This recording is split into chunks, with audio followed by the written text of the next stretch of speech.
Welcome to your rockers. ఎలా ఉన్నారు అందరూ? ఈ రోజు మీ ముందుకు తీసుకొచ్చాం 2004 లో విడుదలైన ఒక అమెరికన్ ఫీల్ గుడ్ మూవీ. అయితే ఈ మూవీ పేరు వచ్చేసి Samantha an American girl holiday. ఇక ఈ మూవీ 2004 నుంచి సుమారు 120 సంవత్సరాల క్రితం అంటే 1904 లో న్యూయార్క్ మహానగరాన్ని చూపించడంతో స్టార్ట్ అవుతుంది. అయితే న్యూయార్క్ నగరానికి పొలిమేరలో చాలా మంది ధనవంతులు నివసిస్తూ ఉంటారు. అక్కడే మన కథ యొక్క హీరోయిన్ వాళ్ళ అమ్మమ్మతో కలిసి ఉంటుంది. తన పేరే సమంత. తను బాగా ఉన్న కుటుంబానికి చెందిన అమ్మాయి. కానీ తన దగ్గర డబ్బు ఉందన్న అహంకారం ఆమెలో కనీసం గింజంత కూడా ఉండదు. అయితే అంత చిన్న వయసులోనే సమంతలో ప్రేమ, దయ, కరుణ, తోటి వారితో మంచిగా ప్రవర్తించడం వంటి అన్ని మంచి గుణాలు ఉంటాయి. ఇక ఈ అబ్బాయి పేరు వచ్చేసి ఎడి. అతను సమంత పక్కింట్లో ఉంటాడు. అతను కూడా ఒక ఉన్నత కుటుంబానికి చెందిన అబ్బాయి. కానీ అతను ధన సంపాదన యొక్క అహంకారాన్ని చూపించడం తన హక్కని భావిస్తాడు. ఇక అతను ఎప్పుడు ఏదో ఒక విషయం గురించి సమంతతో పోట్లాడుతూ ఉండేవాడు. అయితే సమంత అందరినీ ప్రేమగా చూసే అమ్మాయి. కానీ ఎడ్డీ అంటే మాత్రం ఆమెకి అస్సలు ఇష్టం ఉండేది కాదు.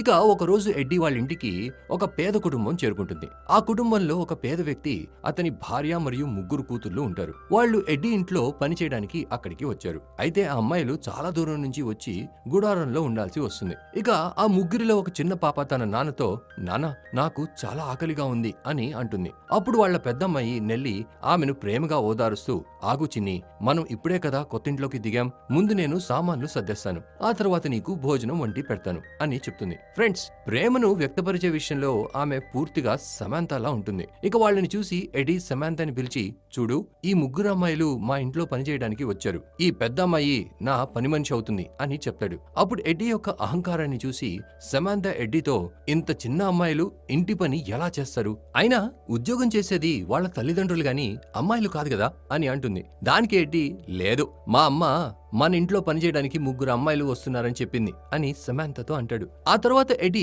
అల్లరి చేయడం మొదలుపెట్టి వాళ్లను భయపడతాడు. అతను తన స్లింగ్ షాట్ తో వాళ్ళు ఉంటున్న గుడారం యొక్క కిటికీ అద్దాన్ని పగలగొట్టి, మీరు రాగానే ఇక్కడ అద్దం పగలగొట్టేశారా అని అరుస్తాడు. అంతలో సమంత వచ్చి, అసలు ఆ అద్దం పగలగొట్టింది నువ్వే, నేను అంతా చూశాను. ఇకపై నువ్వు వీళ్ళని ఇబ్బంది పెట్టావంటే నేను మీ అమ్మకి నువ్వే తన కొత్త స్కార్ఫ్ ని గాలిపటం తయారు చేసావనే విషయం చెప్పేస్తాను అని ఎడ్డీ మీద అరుస్తుంది. దాంతో ఎడ్డీ భయపడి అక్కడి నుండి వెళ్ళిపోతాడు. ఆ తర్వాత సమంత నెల్లితో, ఇకపై అతను మిమ్మల్ని ఏదైనా ఇబ్బంది పెట్టినా నాకు చెప్పండి, అతన్ని ఎలా ఎదుర్కోవాలో నాకు బాగా తెలుసు అంటూ ధైర్యం ఇచ్చి, నా పేరు సమంత, నేను ఇక్కడ మా అమ్మమ్మతో కలిసి ఉంటున్నాను, నీ పేరేంటి, మీరు ఎక్కడి నుంచి వచ్చారు అని ఆప్యాయంగా అడుగుతుంది. ఇక నెల్లి తన పేరు చెప్పి, తను నా చెల్లెలు బ్రిడ్జెట్ మరియు తను మా అందరిలో చిన్నది, తన పేరు జెన్నీ, మేము మా నాన్నతో కలిసి ఇక్కడ ఇంట్లో పనులు చేయడానికి వచ్చాము అని చెప్తుంది. అప్పుడు సమంత, సరే, మీకేమైనా అవసరం ఉంటే నాకు చెప్పండి, ప్రస్తుతానికి మా అమ్మమ్మ నన్ను పిలుస్తుంది, అందుకే నేను వెళ్ళాలి అని చెప్పి వాళ్ళ ఇంటికి వెళ్ళిపోతుంది. ఫ్రెండ్స్, వీళ్ళు సమంత ఇంట్లో పనిచేసే పని మనుషులు. మరోవైపు సమంత వాళ్ళ అమ్మమ్మని చూపిస్తారు. ఆమెకు సమంతపై అపారమైన ప్రేమ ఉంటుంది. అయితే ప్రేమించడమే కాకుండా ఆమె కొంచెం కఠినంగా కూడా ఉంటుంది. ఇక సమంత ఆమెతో, అమ్మమ్మ, ఎడ్డీ వాళ్ళ ఇంట్లో 3 చిన్న చిన్న అమ్మాయిలు పనిచేయడానికి వచ్చారు, వాళ్లలో ఒక అమ్మాయి నా వయసు అంతే ఉంటుంది అని చెప్తుంది. అప్పుడు సమంత వాళ్ళ అమ్మమ్మ, అది సరే, కానీ ఇప్పుడు నీ పియానో క్లాస్ కి సమయం అయింది అని అంటూ ఆమెను పియానో వాయించడానికి కుర్చీలో కూర్చోబెడుతుంది. ఇంకోవైపు నెల్లిని చూపిస్తారు. ఫ్రెండ్స్, పాపం నెల్లిని రాగానే యూనిఫామ్ ఇచ్చి పనిలోకి నెట్టినట్టు ఉన్నారు. అయితే సమంత కాసేపు పియానో వాయించి నెల్లి దగ్గరికి వెళ్తుంది. ఇక సమంత నెల్లితో, నువ్వు ఇప్పుడే కదా వచ్చావు, అప్పుడే వీళ్ళు నీకు పని ఇచ్చేశారా అని అడగగా నెల్లి, అవును మేడం అని చెప్తుంది. అయితే సమంతకి నెల్లి తనని మాటమాటికి మేడం అని గౌరవంగా పిలవడం నచ్చకపోవడంతో, నువ్వు ఎందుకు నన్ను మేడం అంటావు, నా పేరు సమంత, నువ్వు నన్ను సమంత అని పిలవచ్చు అని నెల్లితో అంటుంది. దానికి నెల్లి, లేదు మేడం, మేము మా యజమానులను పేరుతో పిలవకూడదు, నేను అంతకు ముందు పనిచేసిన ఇంట్లో కూడా అక్కడ ఆడవాళ్ళని మేడం లేదా మిస్ అని పిలిచేవాళ్ళం అని చెప్తుంది. ఇక సమంత,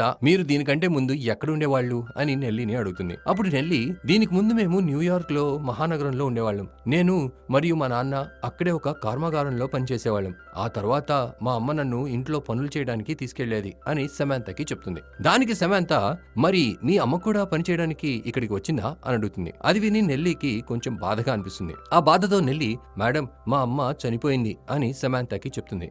అయితే సమాంత తల్లిదండ్రులు కూడా ఒక పడవ ప్రమాదంలో చనిపోవడంతో ఆమె నెల్లీ బాధను బాగా అర్థం చేసుకోగలుగుతుంది. అయితే సమాంత తన బాధను చెప్పకుండా నెల్లీతో నీకు చదువుకోవాలని అనిపిస్తే చెప్పు, నేను నా పుస్తకాలు నీకు ఇస్తాను అని అంటుంది. అప్పుడు నెల్లీ నాకు చదువుకోవడం రాదు, నేను ఎప్పుడూ బడికి వెళ్ళలేదు, పెద్ద ఇళ్లలో పనిచేయడం తప్ప నాకు వేరే పనేమీ తెలీదు అని సమాంతతో అంటుంది. దానికి సమాంత పర్వాలేదు నెల్లీ, నేను బడి నుంచి వచ్చిన తర్వాత నీకు చదవడం నేర్పిస్తాను అని అంటుంది. అది విని నెల్లీ సంతోషంతో ధన్యవాదాలు మేడం అని అంటుంది. అప్పుడు సమాంత దయచేసి నన్ను మేడం అని పిలవకు, ఇక నుంచి మనం స్నేహితులం, అందుకే నన్ను ఎప్పుడు సమాంత అని పిలు అని చెప్తుంది. దానికి నెల్లీ సరే సమాంత అని సమాధానమిస్తూ ఆమెతో హాయిగా మాట్లాడటం మొదలు పెడుతుంది. ఇంకోవైపు సమాంతకి ఒక మావయ్య కూడా ఉన్నాడని చూపిస్తారు. అతని పేరు డేవిడ్. అతను న్యూయార్క్ లో ఉంటాడు. అయితే అతనికి కూడా సమాంతపై చాలా ప్రేమ ఉంటుంది. అందుకే అతను అప్పుడప్పుడు ఆమెను కలవడానికి వస్తూ ఉంటాడు. అంతేకాక న్యూయార్క్ లో ఉండే అతను సమాంత కోసం బహుమతులు కూడా పంపిస్తూ ఉంటాడు.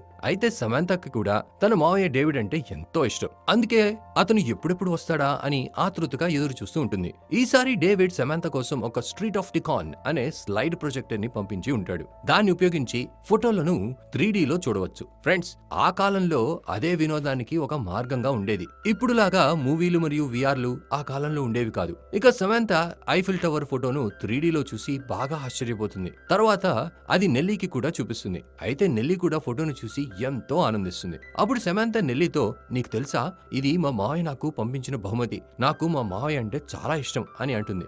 దానికి నెల్లీ చూస్తుంటే నీకు మీ అమ్మా నాన్న కంటే మీ మావయ్యనే ఎక్కువ ఇష్టమైనట్టు అనిపిస్తుంది అని అంటుంది. ఆ మాట విని సమాంతకి కొంచెం బాధగా అనిపిస్తుంది. అయితే నెల్లీ తను ఏదైనా తప్పుగా మాట్లాడిందేమో అని అనుమానంతో ఏమైంది సమాంత, నేను ఏదైనా తప్పుగా అన్నానా అని అడుగుతుంది. అప్పుడు సమాంత లేదు నెల్లీ, నీకు అమ్మ లేనట్టు నాకు అమ్మా నాన్న ఇద్దరూ లేరు, నా తల్లిదండ్రులు ఒక పడవ ప్రమాదంలో చనిపోయారు అని చెప్తుంది. ఇది విని నెల్లీకి సమాంతపై జాలి కలుగుతుంది. ఇక నెల్లీ నాకు కనీసం నాన్న ఉన్నారు, పాపం సమాంతకి అమ్మా నాన్న ఇద్దరూ లేరు అని అనుకుంటూ ఆమెకి కొంచెం ధైర్యం ఇచ్చేలా మాట్లాడుతుంది. అప్పుడు సమాంత ఏం పర్వాలేదు, మా మావయ్య నాకు అమ్మా నాన్న ఇద్దరి ప్రేమని ఇస్తున్నారు అని నెల్లీకి చెప్తుంది. ఈ విధంగా సమాంత మాట మాటికి తన మావయ్యని గుర్తు చేసుకుంటూ ఉంటుంది. ఇలానే కొన్ని రోజులు గడిచిపోతాయి. ఇక సమాంత నెల్లీకి చదవడం రాయడం చాలా వరకు నేర్పించేస్తుంది. అంతేకాక సమాంత కూడా ఆమెతో కలిసి పనిచేస్తూ ఉండేది. అయితే సమాంత కేవలం నెల్లీతోనే కాకుండా ఆమె కుటుంబం మొత్తంతో చాలా బాగా కలిసిపోతుంది. అయితే సమాంత వాళ్ళని కలవడానికి వెళ్ళినప్పుడు నెల్లీ మరియు ఆమె చెల్లెళ్ల కోసం ఏదో ఒకటి తినడానికి తీసుకెళ్లి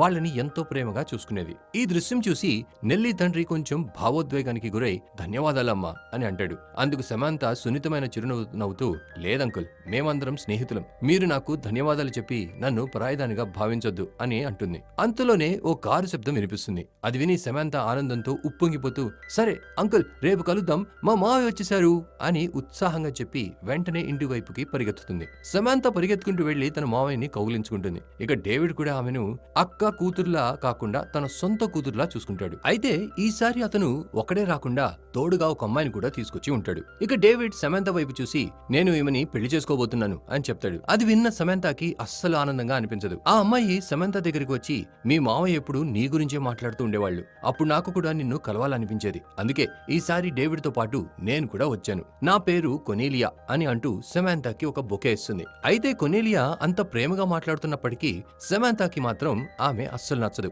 ఆ తర్వాత డేవిడ్ కొనేలియాని లోపలికి తీసుకెళ్లి తన తల్లికి పరిచయం చేస్తాడు. ఇక డేవిడ్ వాళ్ళ అమ్మ కూడా ఆమెను స్నేహపూర్వకంగా ఆహ్వానిస్తుంది. అయితే అక్కడి నుంచి కొనేలియా ఫ్రెష్ అవడానికి లోపలికి వెళ్ళిపోయిన తర్వాత డేవిడ్ వాళ్ళమ్మ అతనితో నువ్వు రాబోతున్నవన్నీ ముందే చెప్పి ఉంటే బాగుండేది, పైగా కొనేలియా కూడా నీతో వస్తుందని తెలిసి ఉంటే నేను ప్రత్యేకంగా రుచికరమైన వంటలు వండేదాన్ని అని అంటుంది. అప్పుడు డేవిడ్ అమ్మా, నేను నీకు మరియు సమాంతకి సర్ప్రైజ్ ఇవ్వాలని అనుకున్నాను, అందుకే చెప్పలేదు అని అంటాడు. ఆ తర్వాత అతను సమాంత వైపు చూస్తూ హే, నీకు ఆ ఆంటీ నచ్చిందా అని అడుగుతాడు. అయితే సమాంత ఏమీ చెప్పకుండా మౌనంగా ఉంటుంది. ఇక డేవిడ్ సరే పదండి అందరం కొంచెం తిరిగొద్దాం అని అంటాడు. అది విన్న సమాంత బాగా సంతోషపడుతుంది. ఎందుకంటే డేవిడ్ వచ్చినప్పుడల్లా ఆమెను కారులో తీసుకెళ్లి తిప్పేవాడు. ఆ తర్వాత ఇద్దరు కారులో బయటికి వెళ్ళగా సమాంత ఆనందంతో ఉరకలేస్తుంది. అయితే అదే రోజు రాత్రి డేవిడ్ కొనేలియాని పెళ్లి చేసుకోవచ్చా అని వాళ్ళ అమ్మని అధికారికంగా అడుగుతాడు. అది విని డేవిడ్ వాళ్ళమ్మ ఎంతో సంతోషిస్తుంది. ఇక వాళ్ళు ఆ నెలలోనే పెళ్లి చేసుకోవాలని నిర్ణయించుకుంటారు. కానీ ఈ విషయం విన్న వెంటనే సమాంత మొహం మాత్రం ఒక్కసారిగా మాడిపోయినట్టు అనిపిస్తుంది. బహుశా ఆమెకి డేవిడ్ పెళ్లి అయ్యాక తనపై అతనికి ఉన్న ప్రేమ తగ్గిపోతుందని అనిపిస్తుందేమో. అలా కొన్ని రోజులు గడిచిపోతాయి. ఒక రోజు డేవిడ్ సమాంత దగ్గరికి వచ్చి ఏమైందమ్మా, కొన్ని రోజులుగా ఏదో మనసులో పెట్టుకున్నట్టు కనిపిస్తున్నావు, నాతో సరిగ్గా మాట్లాడటం కూడా లేదు, ఎందుకు అని అడుగుతాడు. అంతలోనే సమాంత తన ప్రొజెక్టర్ తో ఒక ప్రత్యేకమైన ప్రదేశానికి సంబంధించిన ఫోటో చూస్తూ ఉండటాన్ని డేవిడ్ గమనిస్తాడు. అప్పుడు డేవిడ్ అకస్మాత్తుగా ఏదో గుర్తొచ్చి ఆ అయ్యో, నేను పూర్తిగా మర్చిపోయాను. నిన్ను ఈ ప్రదేశానికి తీసుకెళ్తానని ప్రామిస్ చేశాను కదా.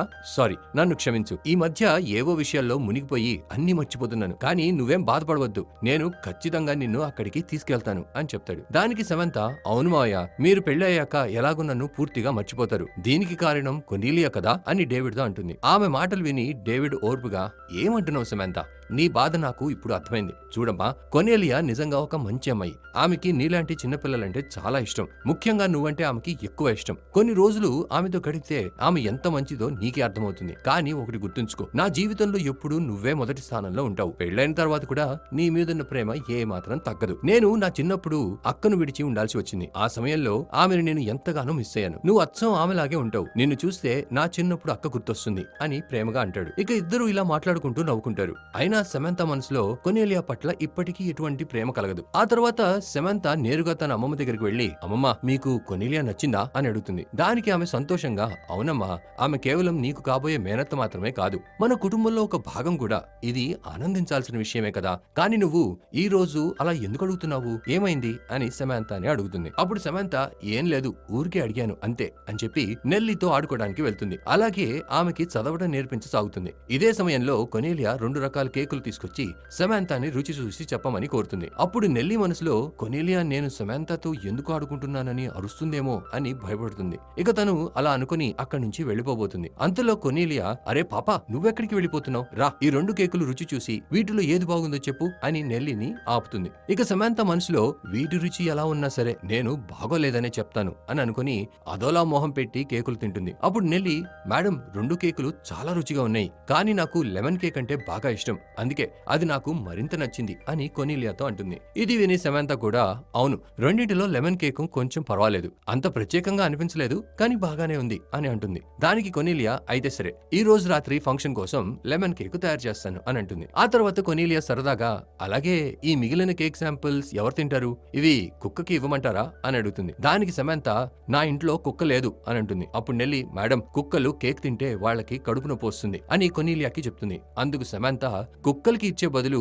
ఈ కేక్ మాకే ఇవ్వండి, మేమిద్దరం పంచుకుని తినేస్తాం అని అంటుంది. అయితే కొనీలియా వాళ్ళు అదే చెప్పాలని ముందే అనుకోవడంతో ఆమె సంతోషంగా కేక్ వాళ్ళకి ఇచ్చి అక్కడి నుంచి వెళ్లిపోతుంది. ఆ తర్వాత నెల్లి, నువ్వు ఆంటీ గురించి ఏదో చెప్పావు, కానీ ఆమె చాలా మంచి ఆవిడలా ఉందే, ఎంత ప్రేమగా మాట్లాడిందో చూసావా అని సమంతతో అంటుంది. అప్పుడు సమంత నెల్లికి, నువ్వు ఆవిడతో ఎక్కువ సమయం గడపలేదు కదా, అందుకే నీకు అర్థం కావడం లేదు, నాకు ఆవిడంటే అస్సలు ఇష్టం లేదు అని అంటుంది. అదే రోజు రాత్రి డేవిడ్ వాళ్ళ అమ్మతో, నేను సమంతని ఒక టూర్ కి తీసుకెళ్తానని ప్రామిస్ చేశాను, కానీ ఇక్కడ పనుల్లో పడి మర్చిపోయాను. ఇప్పుడు తను నా మీద అలిగింది. అందుకే పెళ్లి తర్వాత నేను మరియు కొనీలియా సమంతని మాతో పాటు న్యూయార్క్ కి తీసుకెళ్లాలని అనుకుంటున్నాం. అక్కడ నేను ఆమెని బాగా చూసుకుంటాను అని చెప్తాడు. ఇక డేవిడ్ వాళ్ళ అమ్మ కూడా దీనికి అంగీకరిస్తుంది. కానీ ఇది విన్న సమంత ఆలోచనలో పడిపోతుంది. అయితే అందరూ నిద్రపోయిన తర్వాత సమంత రహస్యంగా నెల్లిని కలవడానికి వెళ్తుంది. ఆమె నెల్లికి, మా మావయ్య నన్ను ఎప్పటికీ న్యూయార్క్ కి తీసుకెళ్లాలని నిర్ణయించుకున్నారు నెల్లి, కానీ నాకేమో నిన్ను వదిలి ఎక్కడికి వెళ్లాలని లేదు అని ఏడుస్తూ చెప్తుంది. అప్పుడు నెల్లి చాలా ముద్దుగా సమంతని ఓదార్స్తుంది. అప్పుడు సమంత,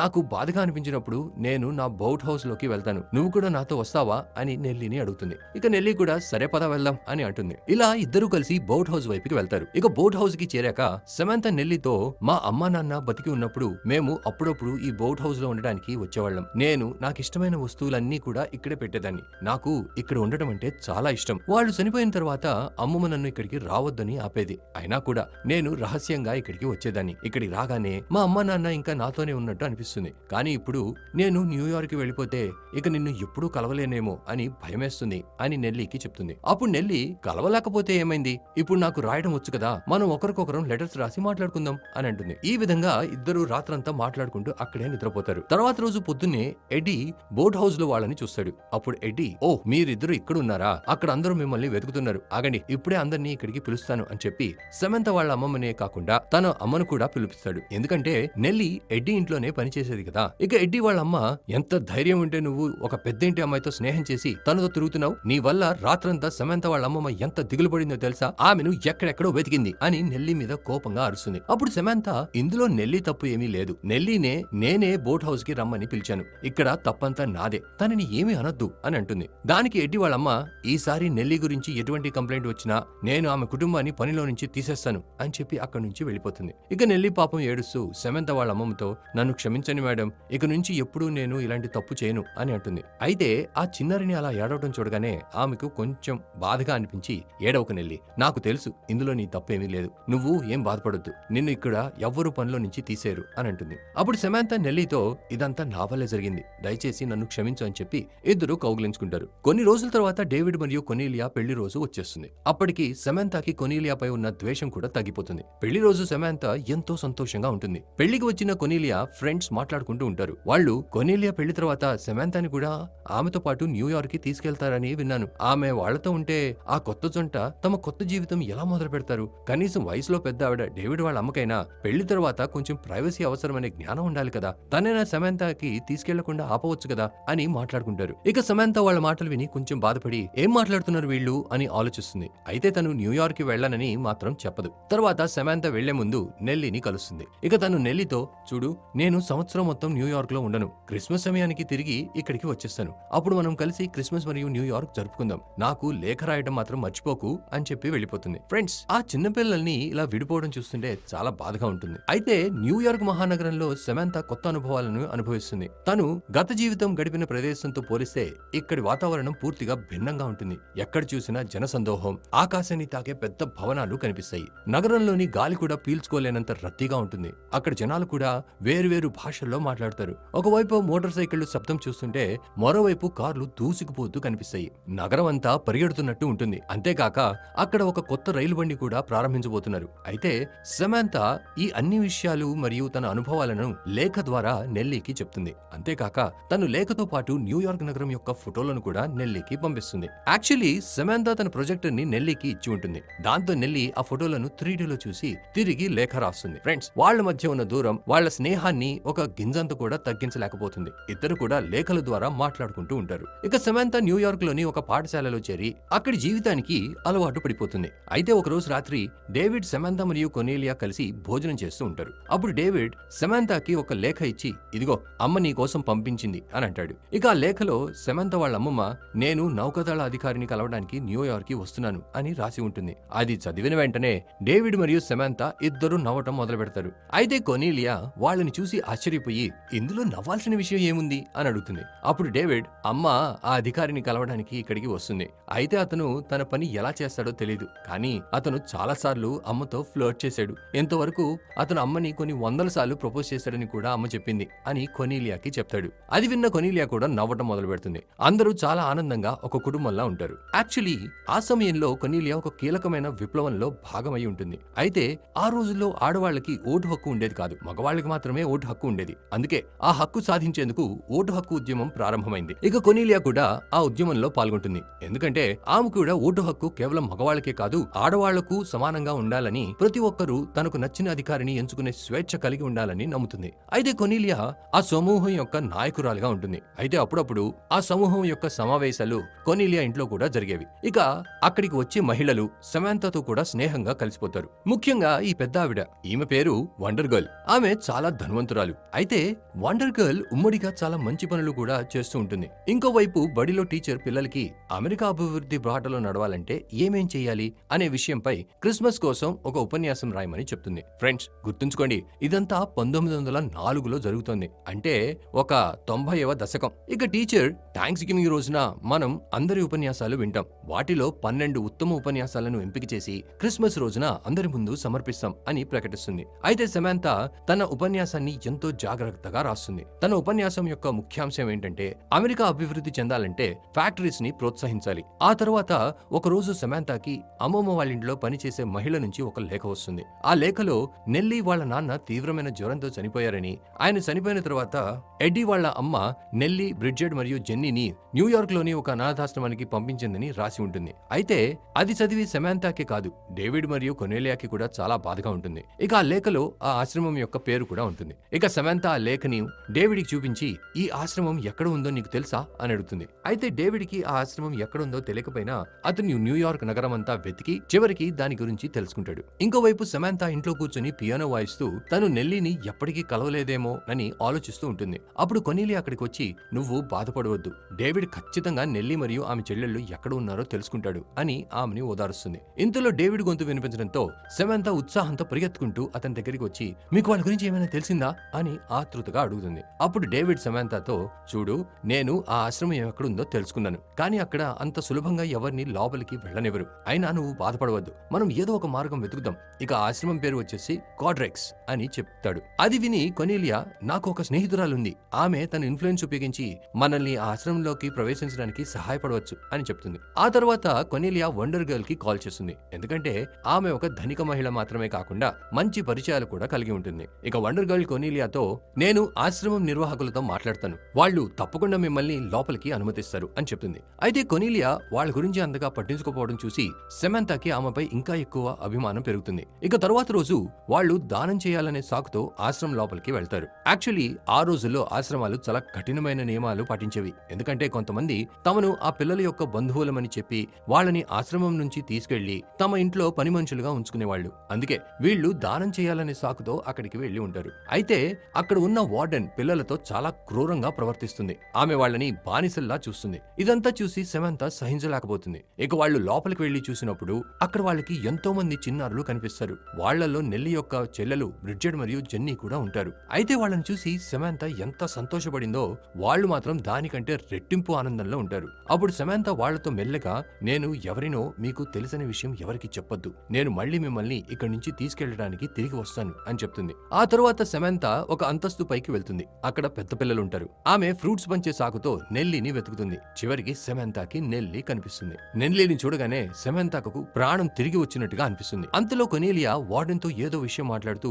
ఆమెను బయటికి తీసుకువెళ్తుంది. ఆ సమయంలో సమంతకి నెల్లితో మాట్లాడే అవకాశం దొరుకుతుంది. ఇక సమంత, బయట ఎంత చల్లగా ఉంది, ఇంత చలిలో కూడా మీకు గ్లౌజ్ ఇవ్వరా అని అడుగుతుంది. అప్పుడు నెల్లి, ఇక్కడ తినడానికి తిండి దొరకటమే పెద్ద విషయం, అది సరే నువ్వు ఎలా ఉన్నావు సమంత అని సమంతని అడుగుతుంది. దానికి సమంత, మీ నాన్న గురించి విని నాకు చాలా బాధ వేసింది అని అంటుంది. అప్పుడు నెల్లి, ఇదంతా వదిలే, నువ్వు నా చెల్లెలను ఎక్కడైనా చూసావా అని ఆతృతగా అడుగుతుంది. దానికి సమంత, వాళ్ళిద్దరూ కింద గదిలో ఉన్నారు, నువ్వు వాళ్ళను ఇంకా కలవలేదా అని ఆశ్చర్యంగా అడుగుతుంది. దానికి నెల్లి, లేదు, నన్ను కలవనివ్వడం లేదు, వాళ్ళు పాపం అక్క మమ్మల్ని వదిలేసి వెళ్ళిపోయిందేమో అని భయపడుతూ ఉంటారు, కానీ నేను ఎక్కడికి వెళ్ళలేదని వెళ్ళి వాళ్ళకి చెప్తావా అని సమంతతో వేడుకుంటుంది. అప్పుడు సమంత, సరే నేను చెప్తాను, అలాగే మిమ్మల్ని ఇక్కడి నుంచి తీసుకెళ్తాను, కానీ ఇకపై నేను నిన్ను ఎలా కలవాలి అని నెల్లిని అడుగుతుంది. దానికి నెల్లి సమంతతో, నేను ప్రతిరోజు సాయంత్రం 4 గంటలకి చెత్తపారేయడానికి బయటికి వెళ్తాను, నువ్వు అక్కడికి వస్తే మనం కలవచ్చు అని చెప్తుంది. అప్పుడు సమంత, నేను కరెక్ట్ టైంకి వచ్చేస్తాను, ఆ తర్వాత మిమ్మల్ని ఇక్కడి నుంచి తీసుకువెళ్తాను అని భరోసా ఇచ్చి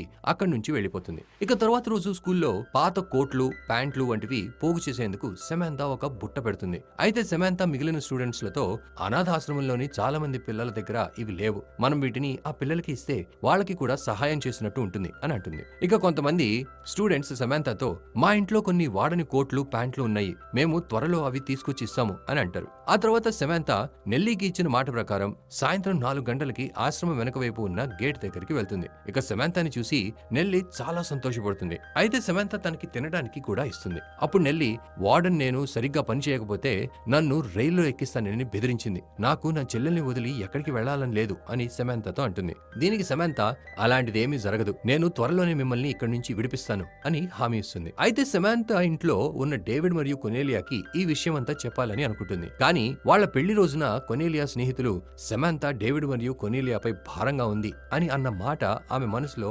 చెరపలేకపోతుంది. దాంతో సమంత వాళ్ళకి ఏమీ చెప్పదు. తన మనసులో, నేను ఇప్పటి వరకు వీళ్లపై భారంగా ఉన్నాను, ఇప్పుడు నెల్లి మరియు ఆమె చెల్లెళ్ళు ఇక్కడికి తీసుకురమ్మని ఎలా చెప్పగలను, దీనికి నేను ఇంకేదైనా ఆలోచించాలి అని అనుకుంటుంది. అలా కొన్ని రోజుల తర్వాత థ్యాంక్స్ గివింగ్ రోజు వచ్చేస్తుంది. అందరూ సంబరాల కోసం ఏర్పాట్లు చేయడం మొదలు పెడతారు. ఆ రోజు సాయంత్రం 4 గంటలకి సమంత నెల్లిని కలవడానికి ఆశ్రమం వెనక్కి వెళ్తుంది. ఈసారి సమంత ఎలాగైనా ఈ ముగ్గురిని ఇక్కడి నుంచి విడిపించాలని నిర్ణయించి అక్కడికి వెళ్లి ఉంటుంది. కానీ నెల్లి మాత్రం ఎవరైనా చూస్తారేమో అని భయపడుతూ ఉంటుంది. ఇక సమంత ఆమెకు ధైర్యం ఇస్తూ, అలాంటిదేమీ జరగదు, నువ్వు ధైర్యం చేసి నీ చెల్లెల్ని వాళ్ళ గదిలో నుంచి బయటికి తీసుకొచ్చి వార్డెన్ గదిలో దాచి మిగతావన్నీ నేను చూసుకుంటాను అని చెప్తుంది. ఇక నెల్లి సమంత చెప్పినట్టుగానే చేస్తుంది. ఈ లోపు సమంత ఆశ్రమంలో పనిచేసే ఒక సిబ్బందికి తను స్కూల్లో పోగు చేసిన వస్తువులతో నిండిన బుట్ట ఇచ్చి ఆమె ధ్యాస మారుస్తుంది. ఇంతలో నెల్లి తన చెల్లెళ్లను తీసుకుని వార్డెన్ గదికి వెళ్లి దాక్కుంటుంది. అప్పుడు ఆ సిబ్బంది, ఈ వస్తువులన్నీ వార్డెన్ గదిలో పెట్టేసేయ్ అని సమంతకి చెప్తుంది. ఇక సమంత కూడా అలానే చేస్తుంది.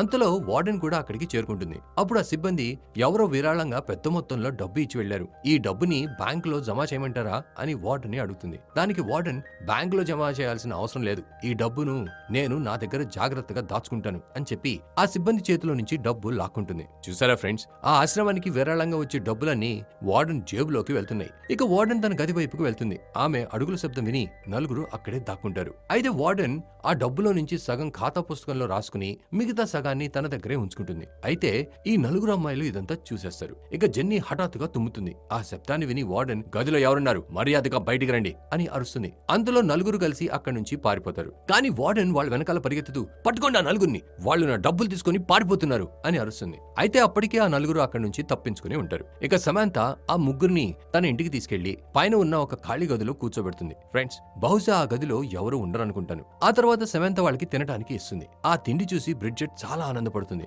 ఎందుకంటే ఆశ్రమంలో వాళ్ళకి సరిగ్గా తిండి కూడా పెట్టేవాళ్ళు కాదు. ఇక నెల్లి వాళ్ళకి మనం ఇక్కడ చాలా సైలెంట్ గా ఉండాలి, ఎటువంటి శబ్దం చేయకూడదు, మనం ఇక్కడ ఉన్నామన్న విషయం డేవిడ్ మరియు కొనేలియాకి తెలిస్తే వాళ్ళు మనల్ని ఇంట్లో నుంచి వెళ్ళగొడతారు, అందుకే మనం కొన్ని రోజులు ఇక్కడే దాగి ఉండాలి అని చెప్తుంది. అయితే అందరిలో చిన్నదైన జెన్నీ అసలు ఏమీ మాట్లాడదు. యాక్చువల్లీ వాళ్ళ అమ్మ చనిపోయినప్పటి నుంచి జెన్నీ షాక్ లో ఉంది. తను ఏమీ మాట్లాడలేకపోతుంది. ఇక నెల్లి నవ్వుతూ, నువ్వు మా కోసం చాలా పెద్ద రిస్క్ తీసుకున్నావు, నీకు ఎలా థ్యాంక్స్ చెప్పాలో అర్థం కావడం లేదు అని అంటుంది. అప్పుడు సమాంత నెల్లిని కౌగిలించుకుని, అరే ఫ్రెండ్షిప్ లో థ్యాంక్స్ చెప్పడం వంటివి ఉండకూడదు, నాకు ఎప్పుడైనా సమస్య వస్తే నువ్వు కూడా నాకు సహాయం చేసావు కదా అని అంటుంది. ఫ్రెండ్స్, అంత చిన్న వయసులో వాళ్ళ స్నేహం చూసి రాతి గుండె కూడా కరిగిపోతుంది. ఆ తర్వాత ఏదో శబ్దం విని సమాంత కిందకు వస్తుంది. ఇక సమాంత కిందకు వెళ్లి చూసేసరికి అక్కడ ఆశ్రమం యొక్క వార్డెన్ వచ్చిందని తెలుస్తుంది. ఆ వార్డెన్ ఇంట్లో పనిచేసే పని మనిషిని, ఈ ఇంటి అమ్మాయి మా ఆశ్రమం నుంచి 3 అమ్మాయిలని తీసుకెళ్లింది, వాళ్ళు ఎక్కడ ఉన్నారు అని అడుగుతుంది. అప్పుడు ఆ పని మనిషి సమాంత అని పిలుస్తుంది. సమాంత దాగి ఉన్న చోట నుంచే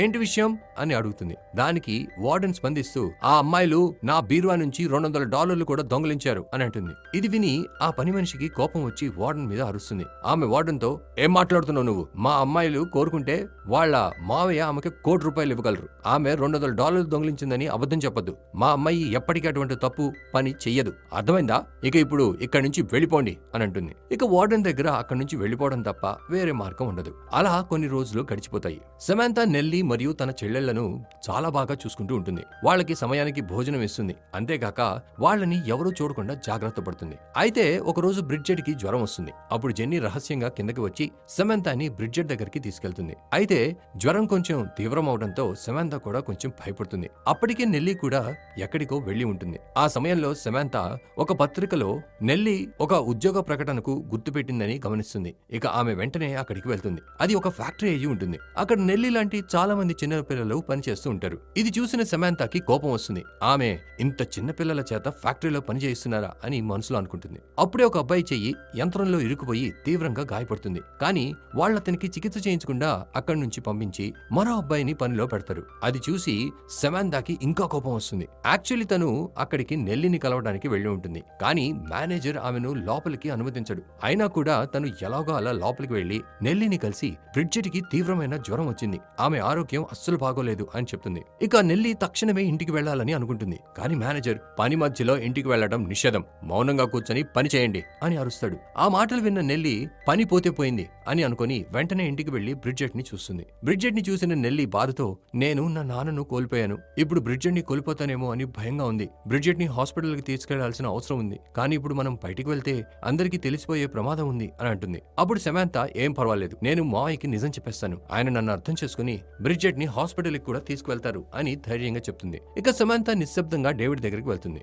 తను కొంచెం భయపడుతున్నప్పటికీ చివరికి ధైర్యం తెచ్చుకుని డేవిడ్ కి అన్ని నిజాలు చెప్పేస్తుంది. ఆమె నెల్లి, బ్రిడ్జెట్ మరియు జెన్నీని ఆశ్రమం నుంచి ఎలా తప్పించిందో, ఎలా వాళ్ళని దాచిపెట్టిందో, అప్పుడు బ్రిడ్జెట్ కి జ్వరం వచ్చిందని, ఆమెను హాస్పిటల్ కి తీసుకువెళ్లాల్సిన అవసరం ఉందని అన్ని విషయాలు వివరంగా చెప్తుంది. అప్పుడు డేవిడ్ మనసులో, సమాంత అసలు అంత దాచిపెట్టాల్సిన అవసరం ఏముంది అని అనుకుంటూ వెంటనే డాక్టర్ ని పిలిపిస్తాడు. ఇక డాక్టర్ వచ్చి బ్రిడ్జెట్ కి వైద్య పరీక్షలు చేసి, ఇప్పుడేం ప్రమాదం లేదు, ఇది కేవలం మామూలు జ్వరమే, 2-3 రోజుల్లో తగ్గిపోతుంది అని చెప్తాడు. అప్పుడు నెల్లి డేవిడ్ కి ఆశ్రమంలో పిల్లలతో జరుగుతున్న దారుణమైన ప్రవర్తన గురించి వివరంగా చెప్తుంది. అంతేగాక వార్డెన్ పిల్లల కోసం వచ్చిన విరాళాల డబ్బును సొంత ప్రయోజనాలకి వాడుకుంటూ వాళ్ళని పూర్తిగా నిర్లక్ష్యం చేస్తుందని కూడా చెప్తుంది. ఇక కొనేలియా ఎలాగైనా సరే ఆ వార్డెన్ పైన ఏదో ఒక చర్య తీసుకోవాలని గట్టిగా నిర్ణయించుకుంటుంది. అయితే తను నెల్లితో, నువ్వు మరియు జెన్నీ విశ్రాంతి తీసుకోండి, బ్రిడ్జెట్ త్వరలోనే కోలుకుంటుంది అని చెప్తుంది. అయితే వాళ్ళు వెళ్ళిపోయిన తర్వాత డేవిడ్ సమాంతతో, ఈ 3 అమ్మాయిలు మన ఇంట్లో ఉన్నారని నువ్వు నాకు ముందే చెప్పి ఉంటే నేను వాళ్ళు హాయిగా ఉండేందుకు అవసరమైన ఏర్పాట్లు చేసి ఉండేవాడిని, నేను ఎప్పుడైనా నిన్ను ఆపానా, నువ్వు నా కూతురు అయినా నా మీద నమ్మకం లేదా అని ప్రశ్నిస్తాడు. అప్పుడు సమాంతా పెళ్లి రోజున కొనీలియా స్నేహితురాలు సమాంతా డేవిడ్ మరియు కొనీలియా మీద ఒక భారం అని అన్నారు. అప్పుడు నేనే భారమైతే నా స్నేహితులకి ఏం విలువ ఉంటుంది అని అనుకున్నాను అని చెప్తుంది. దానికి కొనీలియా, ఏంటి వాళ్ళు పేరుకే నా స్నేహితులు, నిజానికి వాళ్ళకి నా మీద చాలా అసూయ ఉంది. నువ్వు మా జీవితంలో లేకపోతే మా జీవితం ఎంతో ఒంటరిగా ఉండేది. నిజంగా మేము నిన్ను ఓ భారంగా భావిస్తున్నామని అనిపిస్తుందా? నువ్వు మా కూతురివి సమాంతా, నీకంటే ఎక్కువ మాకు ఇంకేమీ లేదు అని సమాంతాకి చెప్తుంది. ఇక సమాంతా కూడా తన తప్పును తెలుసుకుని కొనీలియాను క్షమాపణ కోరుతుంది. అయితే సమాంతా వాళ్ళని చూసి, మీరు ఆ ముగ్గురిని ఎట్టి పరిస్థితుల్లోనూ ఆశ్రమానికి తిరిగి పంపించరని వాగ్దానం చేస్తారా అని అడుగుతుంది. అయితే సమాంతా మాటలు విని వాళ్ళు కొంచెం ఎమోషనల్ అవుతారు. ఆ తర్వాత కొనీలియా వెంటనే వండర్ గర్ల్ కి కాల్ చేసి ఆ వార్డెన్ మీద ఫిర్యాదు చేస్తుంది. ఇక వండర్ గర్ల్ తన ప్రభావాన్ని ఉపయోగించి ఆ వార్డెన్ ని ఉద్యోగం నుంచి తొలగిస్తుంది. ఆ తర్వాత థ్యాంక్స్ గివింగ్ ఆఖరి రోజున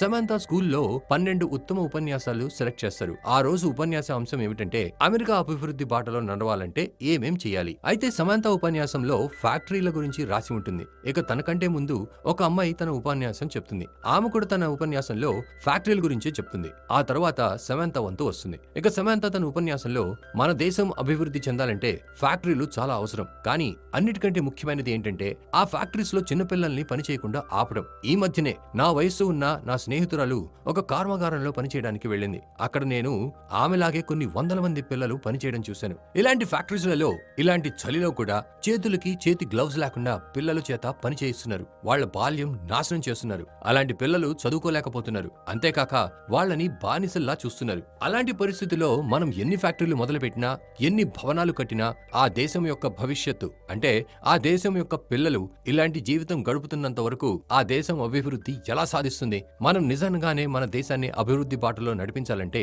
అన్నిటికంటే ముందు బాల కార్మికత్వాన్ని అరికట్టాలి, పిల్లలందరికీ ఉచిత విద్యను అందించే ఏర్పాట్లు చేయాలి అని అంటుంది. అయితే సమాంతా ఇచ్చిన ఉపన్యాసం చాలా స్పష్టంగా అందంగా ఉంటుంది. అంతేకాక ఆమె చూసిన దృష్టికోణం అక్కడున్న వాళ్ళందరికీ బాగా నచ్చుతుంది. అప్పుడే సమాంతా వాళ్ళ అమ్మమ్మను చూపిస్తారు. ఆమె సమాంతా ఉపన్యాసాన్ని వినేందుకు అక్కడికి వచ్చి ఉంటుంది. ఇక సమాంతా వాళ్ళ అమ్మమ్మ ఆమెను ప్రేమగా పలకరిస్తూ, నా బంగారమా, న్యూయార్క్ వెళ్లి ఎంతకంత నేర్చుకున్నావు, నిజంగా నీ ఉపన్యాసం చాలా అద్భుతంగా ఉంది, ఎంత బాగా మాట్లాడావు నువ్వు అని అంటుంది. అయితే సమాంతా అమ్మమ్మ యొక్క పాత ప్రియుడు అంటే నౌకాదళ అధికారి కూడా అక్కడికి వచ్చి ఉంటాడు. ఇక అతను సమాంతా ఉపన్యాసం విని బాగా ప్రభావితుడై ఉంటాడు. దాంతో అతను, సమాంతా, నువ్వు చాలా గొప్పదానివి. నేను ఈ విషయంలో మంత్రితో కూడా మాట్లాడతాను. నేను ఎంత త్వరగా అయితే అంత త్వరగా బాల కార్మికత్వాన్ని నిర్మూలించేందుకు చర్యలు తీసుకుంటాను. అంతేకాక పిల్లలకి ఉచిత విద్య అందించేందుకు తప్పకుండా ఓ చట్టం తీసుకురావాలని ప్రయత్నిస్తాను అని అంటాడు. ఇక ఇంటికి వచ్చే దారిలో డేవిడ్ మరియు కొనీలియా సమాంతాని పొగుడుతూ, మాకు నిన్ను చూస్తుంటే చాలా గర్వంగా ఉంది. మేము నీ కోసం ఒక మంచి సర్ప్రైజ్ ప్లాన్ చేశాం. అయితే క్రిస్మస్ రోజున నీకు నీ సర్ప్రైజ్ ఇస్తాము అని అంటారు. ఇక క్రిస్మస్ రోజు వచ్చేస్తుంది. ఈ లోపు బ్రిడ్జెట్ జ్వరం కూడా తగ్గిపోయి ఉంటుంది. చుట్టూ సందడితో కూడిన వాతావరణం ఉంటుంది. అందరూ చాలా సంతోషంగా ఉంటారు. అప్పుడు డేవిడ్ మరియు కొనీలియా, మేమిద్దరం కలిసి సమాంతా, నెల్లీ, బ్రిడ్జెట్ మరియు జెన్నీ ఈ నలుగురిని దత్తత తీసుకుంటున్నాం. ఇకపై మనమందరం ఈ ఇంట్లో ఒక కుటుంబంలా కలిసి ఉంటాము అని ప్రకటన చేస్తారు. ఇక అది విని సమాంతా సంతోషానికి హద్దు ఉండదు. నెల్లీ, బ్రిడ్జెట్ మరియు జెన్నీ కూడా చాలా సంతోషంగా ఉంటారు. వాళ్ళ అమ్మ చనిపోయిన తర్వాత మాట్లాడలేక షాక్ లో ఉన్న జెన్నీ కూడా ఆనందంతో, ఇక మేమందరం కలిసే ఉంటాం అని ఆనందంగా అరుస్తుంది. అప్పుడు నెల్లీ మరియు సమాంతా ఆమెని కౌగిలించుకుని, అరే నీకు మాటలు వచ్చేసేయి అని అంటారు. అయితే డేవిడ్ మరియు కొనీలియా చాలా సంతోషంగా ఉంటారు. దాంతో పాటు సమాంతా వాళ్ళ అమ్మమ్మ కూడా ఆ ముగ్గురు పిల్లల్ని సమాంతాతో సమానంగా ప్రేమిస్తుంది. ఇక క్రిస్మస్ రోజున వాళ్ళు ఆశ్రమానికి వెళ్లి అక్కడ ఉన్న పిల్లలకి ఎన్నో బహుమతులు పంచుతారు. అయితే ఇలాంటి హ్యాపీ క్షణాలతో ఈ మూవీ ఇక్కడే ముగుస్తుంది. ఫ్రెండ్స్, ఇలాంటి ఫీల్ గుడ్ మూవీస్ అప్పుడప్పుడు చాలా పాజిటివ్ గా అనిపిస్తాయి కదా. మీకు ఈ మూవీ చూసి ఏమనిపించిందో మీ అభిప్రాయాలను కామెంట్స్ లో తప్పకుండా చెప్పండి. And finally, thanks for watching.